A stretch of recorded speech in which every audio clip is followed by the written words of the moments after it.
Okay, we're going to go ahead and get started this evening. Good evening and welcome everybody. I am Valerie Peacock, the Clarice and Robert H. Smith Educator at the National Sporting Library Museum. Thank you for joining Kareem Rosser and myself tonight as we dive a little deeper into Kareem's memoir, Crossing the Line, A Fearless Team of Brothers and the Sport That Changed Their Lives Forever.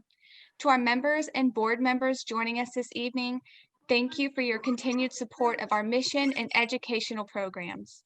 To those of you who have not heard of us before, a very big welcome and thank you for being here. The NSLM is a special collection library and fine art museum dedicated to the preservation.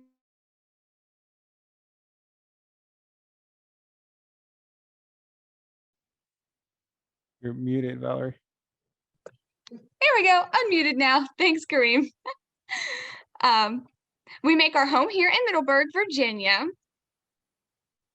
And we are a nationally focused institution with visitors, members, and program participants joining us from all over the country and internationally like tonight. And we invite you to come out and see our permanent collections as well as current exhibitions, Phyllis Mills Wythe, The Celebration, and Thrill of the Chase, Steeplechase and Art before they close in March. We're excited to announce that in spring, we'll have a beautiful collection from the National Museum of Wildlife Art titled Tucker Smith, A Celebration of Nature. Tonight's program is a Q&A between Kareem and myself, and there will be time for a few questions from the audience at the end. Throughout the program, if you have a question, please put that question in the chat on Zoom, send it directly to the NSLM host. And we do ask you to keep yourself off audio, so keep yourself muted throughout the program. Michelle Guzman, our George L. Oystrom Jr. head librarian, is monitoring the back end of this program tonight. She'll be collecting questions and she'll be available if you need any technical assistance.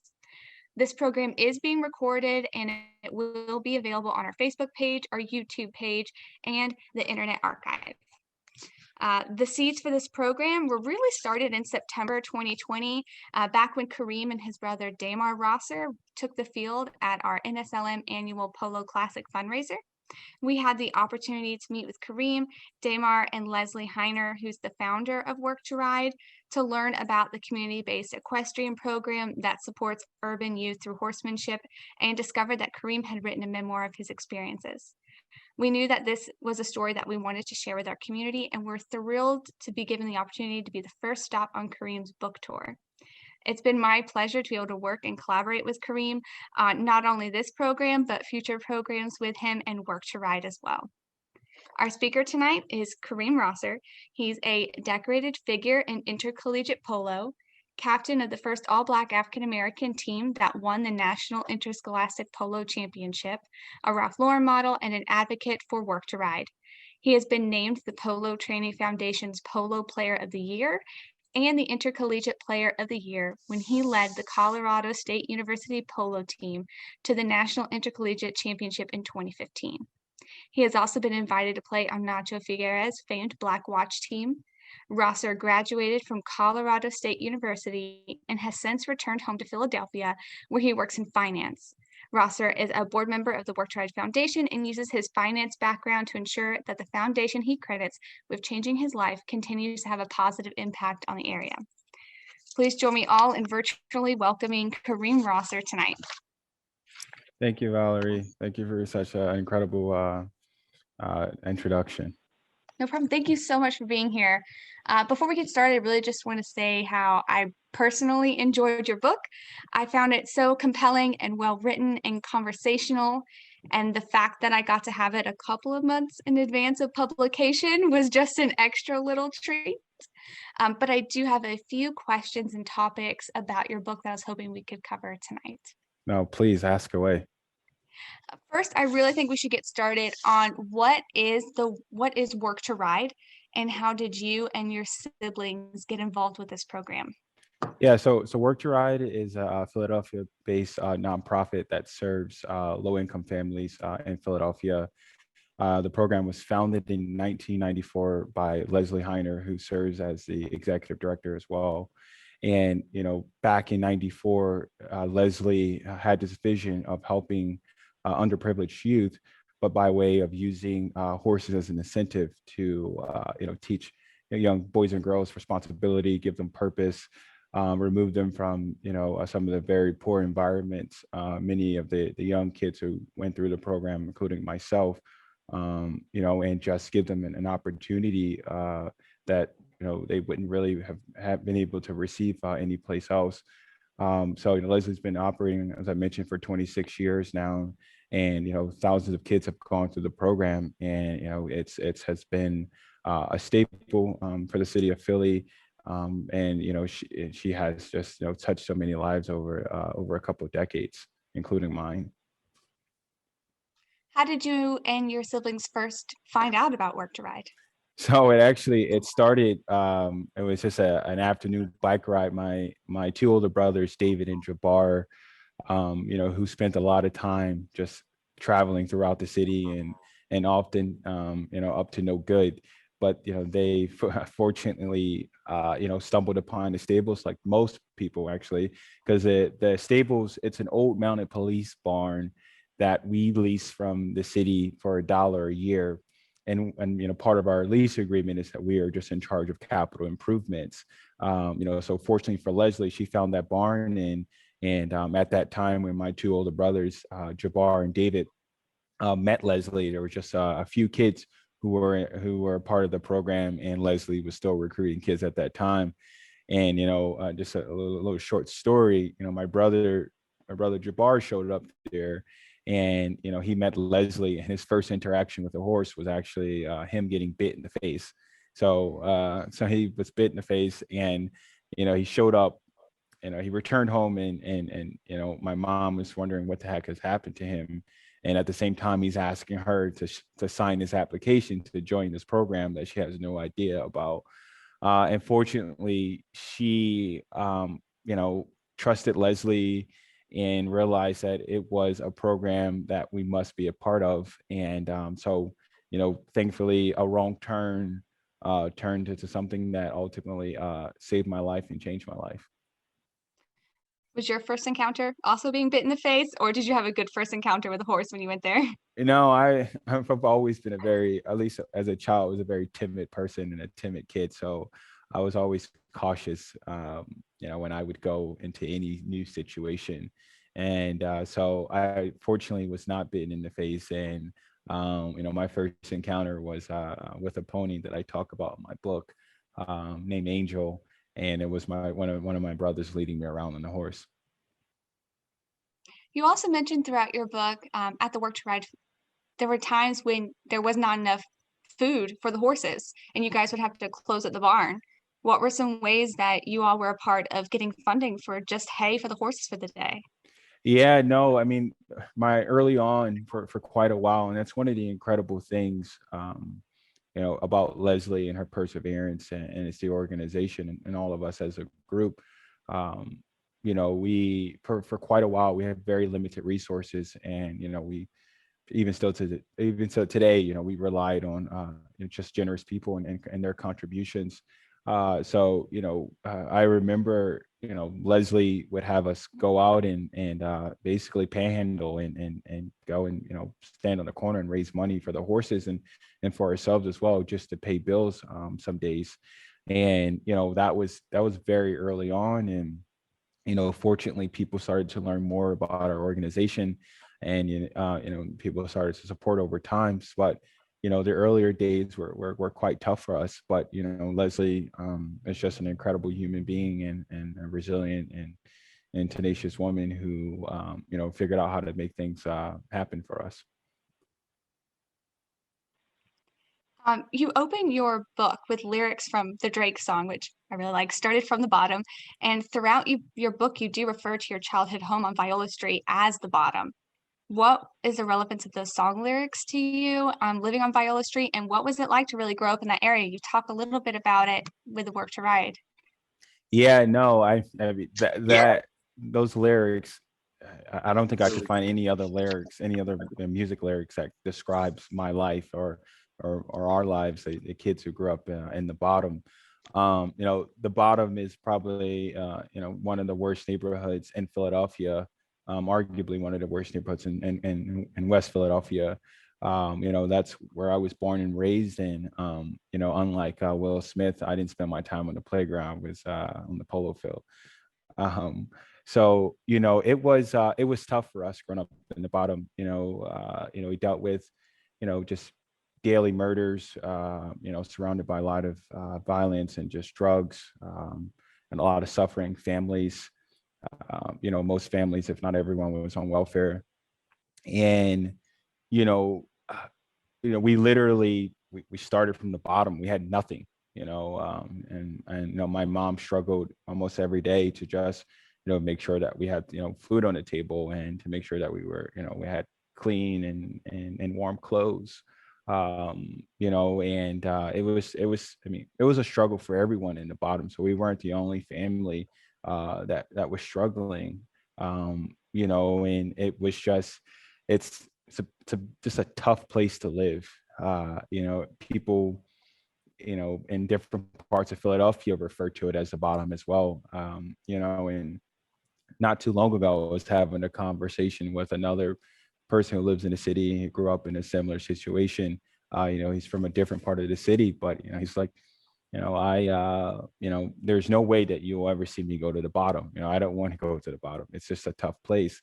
But it, and it, I'm also very thankful that I was able to experience some of those things. So I think it allowed me to look at life a little differently, and it also allowed me to appreciate the things that I have today. And so it was a struggle, but we weren't the only ones struggling, and I wanted to just talk about where I grew up, because for we talk our stories have been talked about a lot and covered, and throughout the media over the years, but people really had no idea how tough the bottom can be at times. And I really wanted to detail that in my memoir. You did a wonderful job of it. Throughout the book, I know you mentioned several times that you had a greater chance of actually going to jail than to graduating high school. And so all the things that you've done is absolutely remarkable. You, along with your brothers, all played on the Work to Ride team at some point on the polo field. And you competed alongside other teams that had considerably more access to resources. You've touched on this a little bit earlier, saying that, Work to Ride really was strapped for cash a lot of the times. I like this one phrase from your book where you say, quote, "It was always our boots that gave us away. They might look past our age and our race in Leslie's crappy car, but as soon as they saw our hand-me-down, duct-taped, ill-sized, janky old fake leather boots, they knew we were in the wrong place." What were some of the challenges that your Work to Ride team had to overcome that your competitors might not have had to deal with? Yeah, no, I I try to I think I talk about a number of things, and that's a great Yeah. detail, just because you know we weren't aware of how out of place, or what we really looked like at that time. We were just excited to be there. We would show up to different arenas or different facilities and barns, and realize some of the things that we just didn't have, namely an indoor riding facility. We spent a lot of time riding on the frozen ground because that's all we had. We had a frozen field and a frozen riding ring during the winter months, or there were days it was just obviously too hard, so we couldn't go out and ride at all. Just our lack of equipment. We didn't have mallets that were actually working and we could use and hit the ball properly. Our boots were often ripped because of that's just what we had. We had hand-me-down boots that were donated to us. So we never complained about what we had or what we didn't have. We just made use of what was available to us. And coming from a place like the bottom, we not only did we appreciate what we had, but we were used to not having anything. So having a pair of boots and not wearing half chaps at a game was great. This, even though if they were falling apart, we made use of whatever we had, and we never made any excuses. Because that just wasn't going to get us anywhere making excuses. And we realized that our boots and our dirty whites or ripped jerseys were not going to determine if we won the game or not. And it's just, if we just showed up and worked hard enough, and eventually our talent, sort of allowed people to look past our appearance, fortunately. And you mentioned that you didn't even have enough ponies for every chucker or enough players for every chucker. So the other teams are switching out ponies and players, and you guys are playing all the way through with the same ponies for a whole match. Yeah. So That is a lot of work. Well, so the ponies, actually we did switch out because in interscholastic and intercollegiate polo, each team rides that horse once. But as you noted before, some of the teams had multiple subs or alternates on the sidelines, and that they were able to put in fresh players. We didn't really care at that time. We were so thrilled to just be out there and participating. And to be a part of the sport. We were just excited, despite being exhausted after the end of the game. But it just made us tough. It just made us tough. Each beat down, we just got back up and decided that we're gonna go play harder the next time. And then we lost again, and we kept losing. But it was, emotionally, it was never really that defeating to us, because it was either we go and play in a polo game, or we're trying to figure out how to survive in the bottom. It was no brainer to go take a beating at a polo game rather than actually taking a beating somewhere down the bottom. So we were just thrilled to just be out there. Again, we didn't have any excuses for losing other than we were just green at the time and still raw and figuring out how to play the game. And we worked hard, and eventually it changed for us. There are lots of really personal parts in your book. There's a lot of instances where you talk about your mother and your friend Mecca and your siblings. One instance that really stood out to me when I was reading your book was about your brother B, who was also called the Killer Bee because he had this really great natural ability for polo. And at one point, he tells you that polo was never going to make him rich. He ends up quitting the barn and quitting polo like your other older brother, David, and that you needed to be rich in the first place to play polo. He was the captain of your work to ride team at the time, your brother, and like your oldest brother, David, he did leave the barn and leave polo. Why do you think that they both left this program? And can you give us some insight into the position this put you in, both at home and at the Yeah, barn? no, great question, Valerie. You know, it is. I mean, there's multiple answers to that, but I'm gonna try to break it down for you. You know, they both were very talented individuals. My brothers, they had, they were gifted. There's some people, they play some sports and they just have this innate ability where they just are just outshine or better than most people, and that's how I look at both of my brothers, especially B. He, as a young boy, I always wanted to be with my brothers. I wanted to do everything that they were doing, regardless if it was good or if it was bad.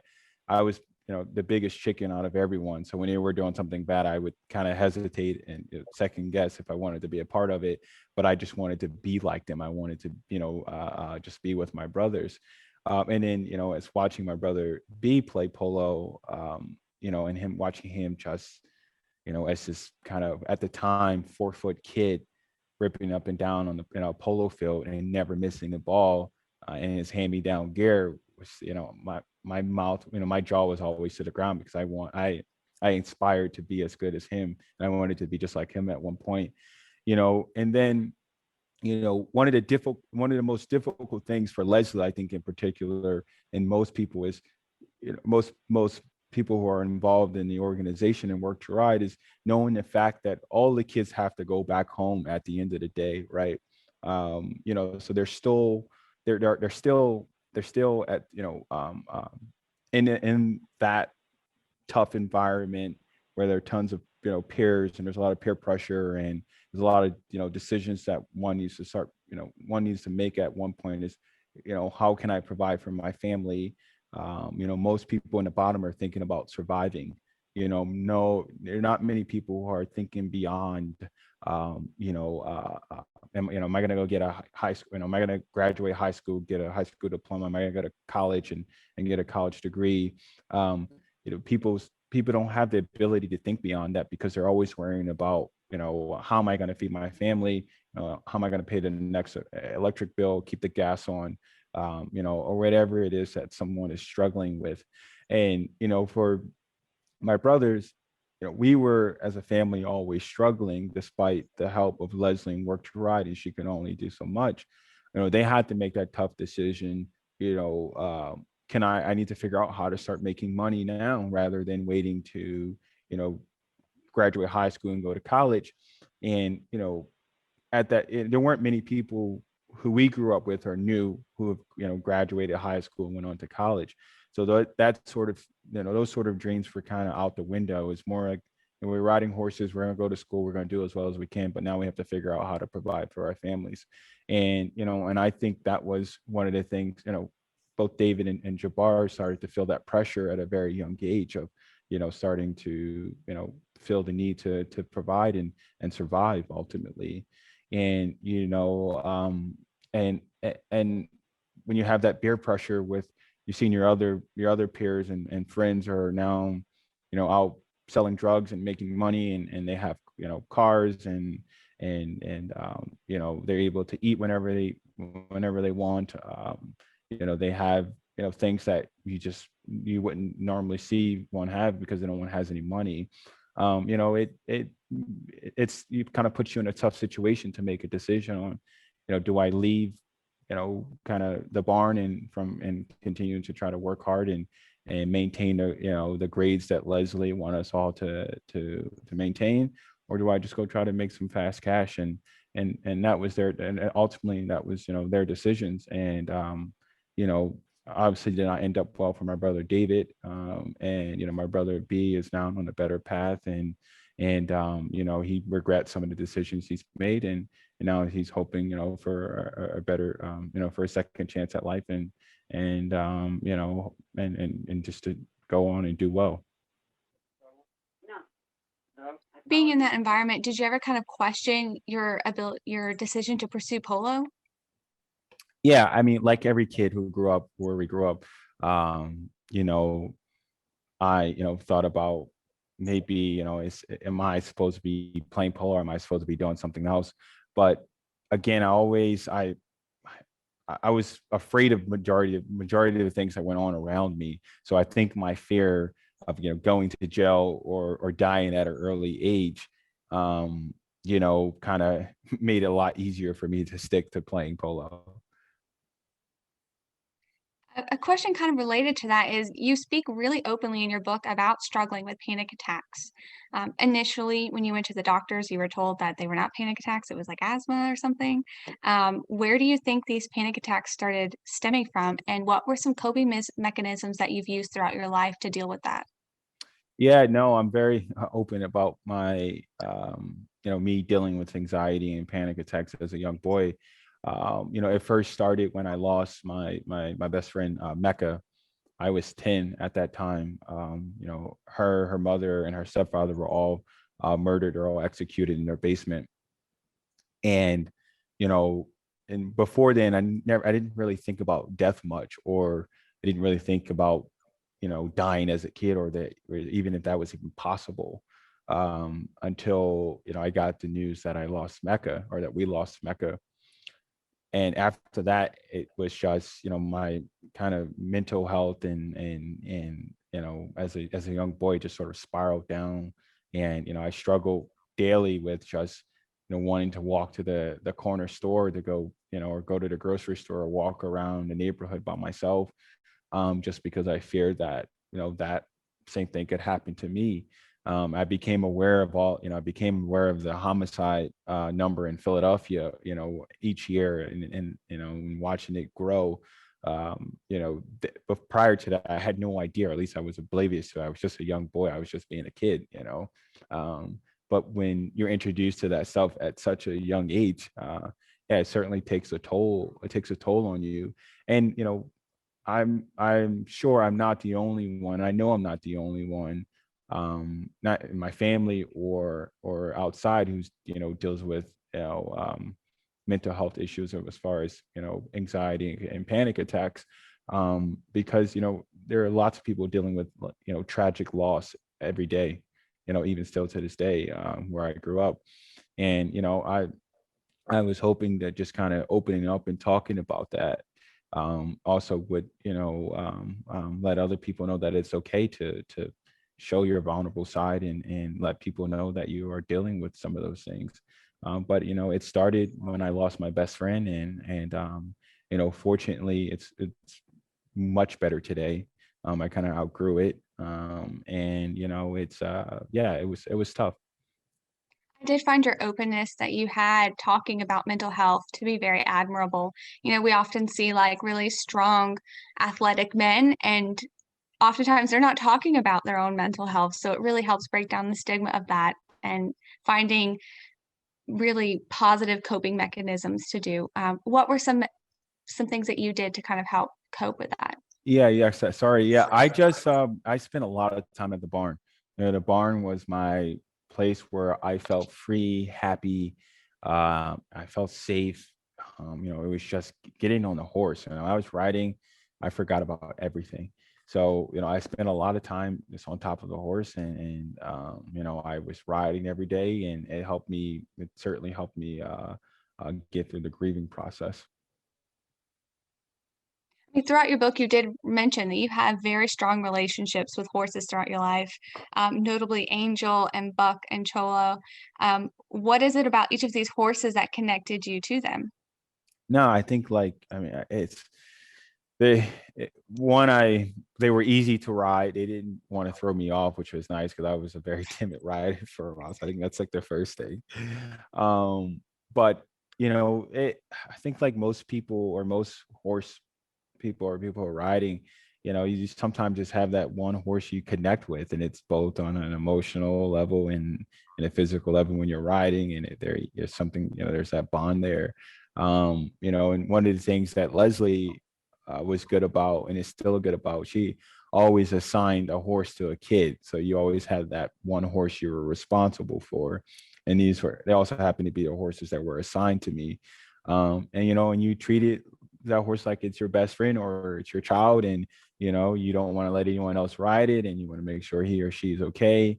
You become obsessed with it, or become obsessed with your horse. And I think I became obsessed with them because they were mine. How did you first feel about Buck? He was a difficult one. I mean, literally his name was Buck because he was always bucking people off. But I think he might have been the first horse I learned to even canter on. But yeah, he was great, easy ride at some point. And then once I got comfortable with one horse, I just wanted to stay on that one horse. But then eventually I just gained the confidence, and I moved on. So you ended up earning scholarships to attend Forge Military Academy. And in your book, you do detail like a very difficult first couple of weeks. At one point, you did nearly leave. What actually kept you there? Yeah, no, I mean, well, I don't think Leslie was even gonna let me come home even if I wanted to. That's the first thing. But eventually I realized life just, was not that bad there. I was so much safer at Valley Forge than I would have been going home. I would have went back home to a crappy situation. And my life has been about just ups and downs and persevering. And it was just another moment in my life where I had to figure it out. I feel like I'm always thrown in the deep end, and most times I figured out how to swim, and it was just another time that I figured out how to swim. It was another deep end moment for me. Can you tell the audience about the first time you did a tour? Oh yeah, so tours are disciplinary. I guess one would call them like demerits or something, if you will. And you know, so my first couple years here at Valley Forge, I was in trouble pretty consistently just because I was trying to figure out the system and decide on if I, really wanted to be there. And my first tour, I guess, is to give you all a sense what a tour is. It's like 1 hour of one being disciplined and Sometimes you're often marching with a 50-pound rifle, or you're scrubbing the toilets, or you are doing some chore you do not want to do. And I think my first 2 years, I had over probably like 150 hours of tours, which was pretty miserable because I was restricted to campus the entire time. And it was just dealing with the frustration of, school, not being able to, speak with my family all the time, adjusting to the military life, but the biggest thing I think it was school, because I showed up there, and prior to showing up to Valley Forge, I probably missed nearly like 100 days of school. That's just because I hated school in Philly, and it was, I never felt safe, and I was also dealing with my anxiety and panic attacks. And I showed up there and basically didn't know anything. So I was so far behind. Not only it was embarrassing, it was hard, and and I had no idea how to study, just because it was something that just did not exist in my house, or only time I ever did work was if Leslie was watching over me. And so that was a huge challenge for me, adjusting to actually learning how to be a student. So my first year, I think I was like trying so hard, and I barely like got passed with a C. And and then my second year I got a little bit better. And then I think by the time my senior year I graduated, I think maybe top 5, top 7 of my class. But it was a real struggle figuring out how to study and how to even read and write. But again, it was just another thing that I had to go through and figure it out. While you were at Valley Forge, you did become the captain of the Work to Ride team. And you mentioned throughout the book that your skills as a captain at first were not very good. How did you adjust your skills to become a better captain? And in your opinion, what makes a great polo captain? Yeah, no, I think like any young leader, it's kind of like trial and error. You go out and you think you know what you're doing, and sometimes you're given power and responsibility, and you either know what you're doing or you don't. I just had to figure it out. Again, it's like one of those situations where I was the oldest person on the team, so I think by default I became captain, and then fortunately, you know, uh, learning leadership skills at Valley Forge and being in charge, of students there, has sort of kind of allowed me to learn how to be a leader at school, which then translated. I was able to translate some of those skills to being a captain on the polo field. But it was just learning how to communicate with my brother. With basically we were all brothers, just kind of just figuring out how to talk to each other. um, you know, uh, uh, uh, Game plan, strategize, think quickly, react to, I guess, also be proactive, and then also be able to react to certain things. And just like be a problem solve too. Is we're out there, we're it's just us against another team. Leslie's on the sideline coaching us and talking to us, but there's only so much that she can do. On the sideline, you can scream and yell, but we have to execute, right? And so it was tough. But I think over time I started, it was just practice, and there's a lot of repetition and talking and watching other leaders as well, watching other, polo players who are talking to their teammates. And, I spent a lot of time observing and listening to people. And, I think that's how we were able to, I think ultimately, it got to a point where we actually didn't even talk to each other, because we would do a lot of talking before or after, or after a game. And we just knew where each other were when we were on the field. And we just eventually kind of just forged a special bond. What makes a great polo captain to you? I think it's someone who can listen, someone who has the ability to change things on the fly, and then people who can kind of persevere in tough moments. If that's you're losing by several goals, or also even when you're winning, how do you react to a win? Do you kind of take it lightly, or do you want to get better after that? But I think, just having the ability to not only command a team, but also have the respect of your teammates, and yeah.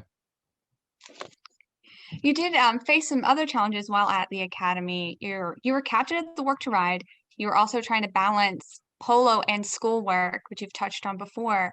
But you also had a sponsor for your tuition who was adamant that you quit polo and continue on with the military career. Yeah. How did you manage to stay so confident in your decision to continue to pursue polo? Yeah, no, I mean, despite our differences, he was always a very generous person to even want to support me, and pay my tuition, and not only for it was a number of years. So I'm always extremely grateful, and I appreciate that so much. But I knew what polo has done for me and what it was doing for me at that time. He didn't really have much. He didn't have much insight on kind of my you know day-to-day stuff and my involvement with the Work to Ride program. And it took me from the bottom, and allowed me to go on to Valley Forge, and also just the network and relationships that I have within the polo community and the equestrian community. He didn't understand that, and I spent a lot of time trying to explain that to him. But if he was just a hard-headed individual who thought differently. But I just kind of went on with my own thing, and stuck to my gut feeling, and I realized that this was the best thing for me, just because I was living it and he wasn't. And I felt like at that time, even though I was only 16, 17, I feel like I had enough life skills, and I knew quite a bit, definitely considerably more than I think majority of my peers. And I thought I was just I was just following my gut, and I thought I made a good decision, and I think I did. It looks like it worked out. Yeah. Yeah. Um, you and your brother B, you guys were actually depicted in polo regalia for a mural for Mural Arts Philadelphia, and this mural was only located 10 blocks from your home neighborhood. What did you and your brother think of your representations in that mural, and how did people in the community feel in general about Leslie and the barn and the mural? No, the mural is awesome. It's one of those things that we're proud of. Recently I did a segment, and I was joking about how when people come visit us, we go and get a cheesesteak, and then we go check out the mural. It is yeah, it's cool that our community recognized us personally, and Leslie's contribution to Philadelphia. And it's I mean it's historic in many ways, but it's something that's going to be there hopefully for a very long time, as long as that building is there. But as kids who are walking through the neighborhood and in the bottom, they see us, kids who made it out, kids who didn't kind of fall victim to this vicious cycle that kind of takes many kids, and kind of holds them back, or takes people's lives. And we're proud of it, and I think it's something that we hope will inspire people, and motivate people. And it's cool to see our faces, or just to see us riding horses on the wall. Never, I didn't think that was, I certainly, as a young boy, I didn't think that's something that would have ever happened to us. But we're proud. And if people want to Google to see where they can see an image of that, what would you tell them to go to? I think I don't know, actually. I don't think I've ever Googled it. That's a good question. But it's, if you're ever in Philadelphia, it's on 39th and Girard, near the Philadelphia Zoo. That's where the mural is. But maybe if you look up the murals arts program, the Philadelphia Mural Art Program. I'm sure they have. Uh, they probably have it somewhere on their website. But to be quite honest, I never looked. I never Googled it. I'll have to check. I'll have to We Google will it work also. on that Yeah. and email that out to everyone if they'd like to see it. In your book, you talk about some of the challenges that you had on the field, and how your team really had to work hard to get up to a level that you wanted to be at. When did you feel that the Work to Ride team was being taken seriously? I know you have a part of this in the first part of your book. Yeah, no, I don't. I think we started winning probably, I would say my sophomore year in high school. Pretty, we were consistent. So maybe my sophomore year, definitely my junior year, we were taken very seriously because I think we started competing against other collegiate teams. Our schedule, and we played our mandatory high school games or the qualifying games that we had to play in, but majority of our schedule was filled with collegiate games playing against better players. Just because we found our stride and we're good. And we wanted to challenge. We always loved playing against the better players. We went out and we every time we played, we thought we were better than everyone that we played against. Again, when we lost, we never made any excuses, and we just, I think people realized that we just picked up on the game, and we were getting phone calls to play, Cornell and Yale and UConn and UVA, and we were playing some amazing teams. And it was an incredible feeling for us, because we knew we were getting better. We were achieving something that, I remember, sitting on the floor in my mom's house with my brothers and just talking about us winning championships one day. And then I kind of go on talk about to us having a family farm and all those sort of things. But it was pretty cool when people started to recognize our talent, and we realized that we were getting closer to that championship that we talked about when we were kids. Because it's quite funny when you think about some of the things that you may think at that time may be really crazy and not achievable. And then we went on and did something incredible. Absolutely. I have one last question for you before I turn it over to audience questions, which I know we have quite a bit of. Um, what is the future for Work to Ride, and what's your current involvement? Yeah, no, we're excited about the future for Work to Ride. So I serve on the board as a treasurer, and I'm on the executive committee, and we're in the middle of a capital raise to build a new indoor riding facility in Philadelphia, and refurbish our current facility that we have in Philly, and then seed an endowment so that we're able to sustain the organization moving forward. And we've had some success, but we're always looking for support and people to get involved. And we're hoping at some point that we can roll this throughout, roll this across the country. We get a number of calls of people asking, how can we do this in Dallas or Houston and Miami and other cities. And we know that the model works, and one of the reasons why it works is obviously because of Leslie's just commitment to the organization. But I think there are other cities that could use something like Work to Ride, or something similar, if not the exact same model. So we're hoping to stabilize what we have here in the next year or so, and we're in the middle of a campaign, and still looking for more support.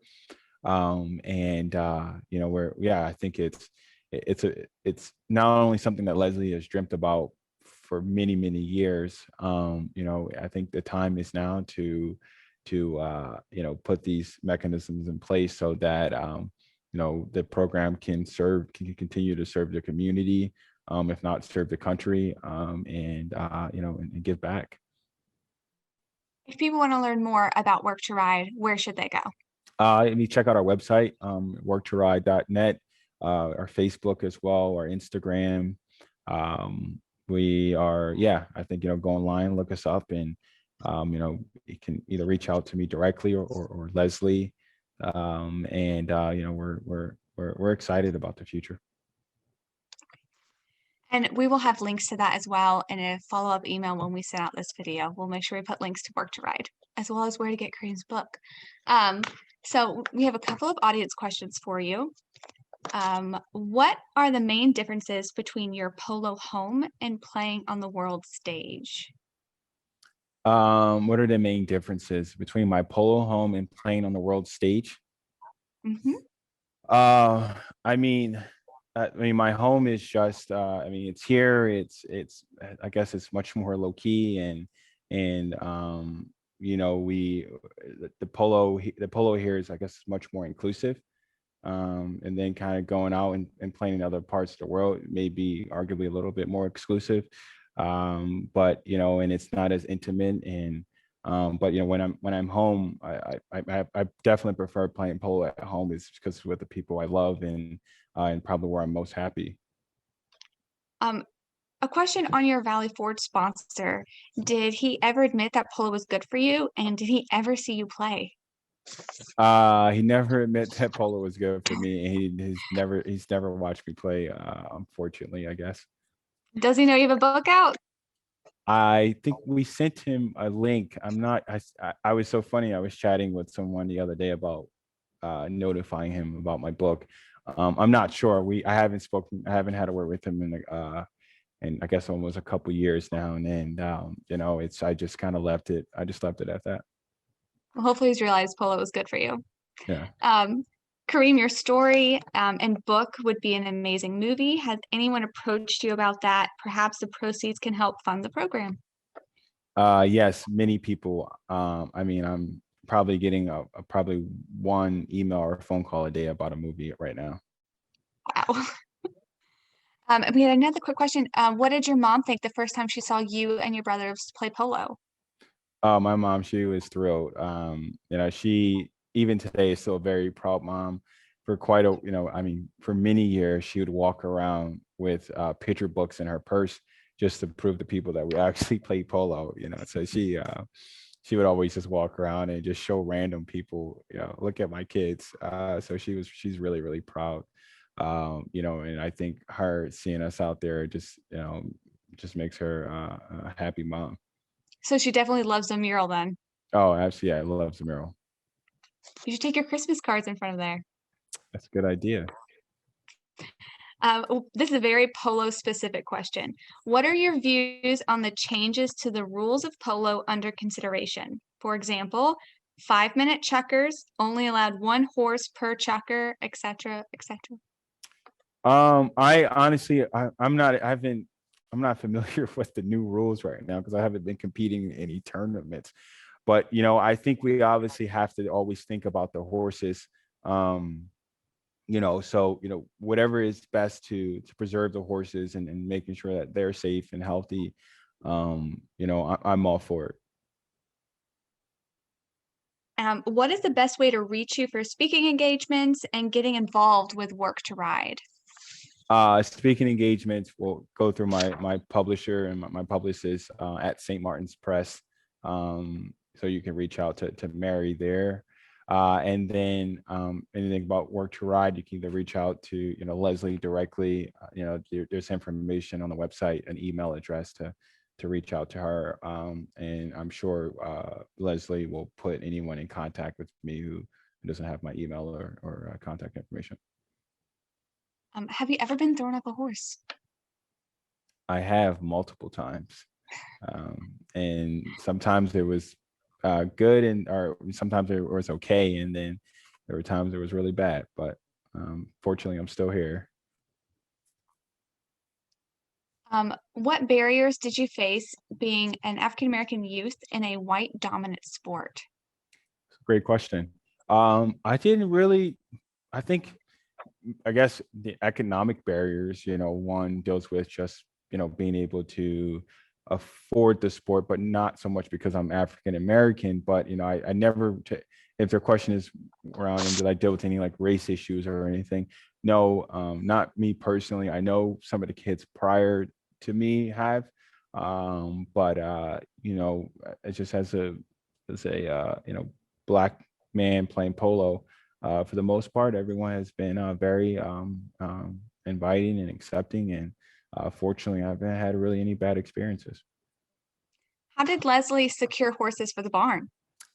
Just donations. People often call Leslie and you know are getting rid of a horse that may be aging out of their program or their organization, or may have some sort of minor issue that we can manage and no one else wants to manage. So I want to say maybe 95, if not more, of the horses that Work to Ride are all donations. When did you start writing this book? And can you talk about the writing process and you becoming a writer? Yeah, so the book, I just want to say back in 2019, that was when we started the process. And the most difficult thing about it was just trying to remember everything, and then also having the tough conversations with my family members about what I can write and what I couldn't write. But fortunately, they allowed me to write whatever I wanted to, and they allowed me to be open in the book. And that was important, that if I was going to write the book, I obviously had to have my family's blessing, and they allowed me to do it. So I'm very grateful and thankful, because I don't think I would have been able to move forward with the project if not if my family didn't agree, but if I wasn't able to talk about some of the very deep and personal things that I could talk about. There are some very personal things in your book. If you haven't had a chance to read it, I do highly recommend it. Could you comment on Leslie's influence on you and the direction your life has taken? Yeah, I mean, I can talk about that for several hours. But in short, I think she, I know without Leslie, I would just be another lost boy in Philly. I would probably be somewhere in the bottom.